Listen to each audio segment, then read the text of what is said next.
জয় শ্রীকৃষ্ণ। তোমরা সবাই কেমন আছো? আশা করি খুব ভালো আছো। আমিও খুব ভালো আছি। বড়দের প্রণাম নিয়ে এবং ছোটদের অনেকটা ভালোবাসা নিয়ে আজকের ব্লগটা শুরু করলাম। তো দেখতে পাচ্ছ অনেক ঠাকুর আমাদের বাড়িতে। কিসের জন্য কি ব্যাপার সেটা তোমাদেরকে বলছি এবং থাম্বনেল দেখে তো বুঝেই গেছো।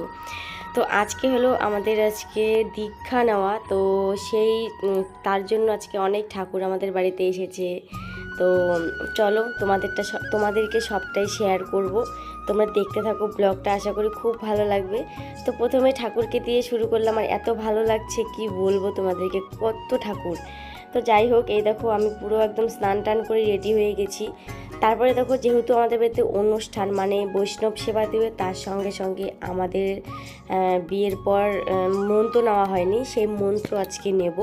তো এদিকে দেখো রান্নাবান্নার তোড়জোড় চলছে। তো চলো সবাইকে তোমাদেরকে একটু একটু করে দেখাই। এখানে এটা সব পাড়ার সবাই দিদিরা, আর এটা হলো একটা পিসি রান্না করছে। আর এখানে উনুনেই রান্না করা হয় গ্রামে, আর দারুণ কিন্তু টেস্টি হয় রান্না। তোমাদেরকে কি বলবো, প্রসাদ।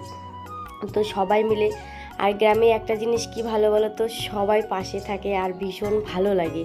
তো এদিকে দেখো কচু শাক মানে কচু কেটেছিল, তো সেই কচুটা আমি নিয়ে গেছিলাম ধুতে, আমি আর একটা কাকি। তো ধুয়েটি এসে আমি এখন রেডি হব। তো আমাকে বলছে তুমি একটা সুন্দর দেখে নতুন শাড়ি পরো, তার সঙ্গে তুমি হাত মুখ ধুয়ে আসো। তো এইভাবে বলছিল। তো আমি এই শাড়িটা বেছে নিলাম, আর এই শাড়িটা খুবই ভালো, খুবই কমফোর্টেবল শাড়িটা। তো এদিকে দেখো আমি পরেও নিলাম। তো প্রচণ্ড গরম, তোমাদেরকে কি বলবো বলে বোঝাতে পারবো না, এতটা গরম ছিল সেদিন। আর তার আগের দিন বৃষ্টি ছিল, তার পরের দিনও বৃষ্টি হয়েছে, কিন্তু আমাদের বাড়িতে যেদিন অনুষ্ঠান সেদিন কিন্তু বৃষ্টি হয়নি। ঠাকুরের অশেষ কৃপা বলতে পারো। তো এদিকে দেখো ঠাকুর ঘরের দিকে চলে আসলাম। আর এদিকে দেখো একটা দিদা হয়, ঠাম্মা তিলক পরাচ্ছে। আর এইগুলো করতে গেলে তিলক পরতে হয়। তো আমাকে একদম বাজে লাগবে দেখতে, একদম খারাপ লাগবে দেখো। আর এখানে এইভাবে তিলক পরে, আমি জানি না কেন। আমার বাপের বাড়িতে খুব সুন্দর করে তিলক পরতো, নাকটা পুরো একদম মানে টিন টিন করতো আর কি, ভালো লাগতো। তো তোমাদের দাদাভাই চলে এসেছে, তোমাদের দাদাভাইকে তিলক পরাবে। আর এই হলো আমাদের গুরু, তো আমরা পিসা বলে ডাকি। তো দেখে নিলে আমাদের গুরুকে। তো চলো দেখতে থাকো, তোমার দাদাভাই মন্ত্র নিয়ে তারপরে আমি নেব। তো সেটাও তোমাদেরকে শেয়ার করছি।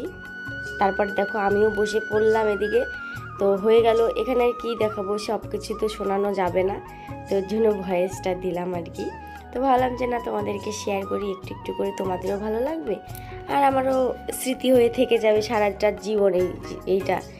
তো কবে নিয়েছিলাম সেই তারিখটা আমি দিয়ে দিয়েছি আগে। তো এটা হলো কয়েকদিন পর, মানে 5-6 দিন পরের ব্লগ মানে আমি স্টার্ট করছি। এখন আমি বর্তমানে শিলিগুড়িতে আছি। তোমরা শিলিগুড়ির ব্লগ পাবে খুব তাড়াতাড়ি, আর খুব সুন্দর সুন্দর ব্লগ আসবে, সেটাও তোমাদেরকে শেয়ার করবো। মামা শ্বশুরের আর বাড়ি কোথায় কোথায় ঘুরতে গিয়েছি, আমার ননাসের বাড়িতে এসেছি, কোথায় কোথায় ঘুরতে যাবো দেখতে। তো সেই ব্লগগুলো কিন্তু তোমরা দেখতে পারবে খুব তাড়াতাড়ি, আস্তে আস্তে আস্তে আস্তে ছাড়বো। এই ভিডিওগুলো দেখতে থাকো। তো চলো।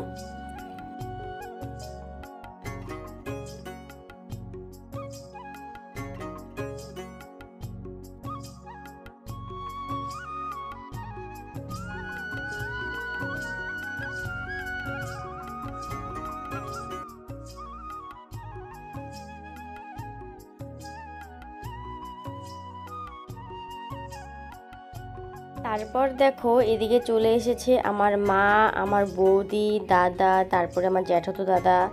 তো তোমাদের দাদা ভাইয়ের জন্য গেঞ্জি নিয়ে এসেছিলো, আর হলো আমার জন্য শাড়ি, শাশুড়ি মার জন্য শাড়ি, আর বাবার জন্য ধুতি। এটা আমার বৌদি মানে আমার জ্যাঠাতো দাদার বউ আর কি। তো ভাবলাম যে না, সবাইকে একটু তুলি, তোমাদেরকে একটু দেখাই। তো তাদেরকে এখন শাড়ি শাড়ি দেবো, শাড়ি চেঞ্জ করে নেবে। আর বলছিলাম আরে ছবি না এটা ভিডিও হচ্ছে, তার জন্যই ওরা ওইভাবে দাঁড়িয়েছিল। তো তারপরে দেখো এদিকে গদনের পালা, গদনেরও শখ হয়েছে তিলক দেওয়ার জন্য। তো বেচারা এদিকে তিলক দিয়ে পরে আবার মুছেও ফেলবে এরকম আর কি।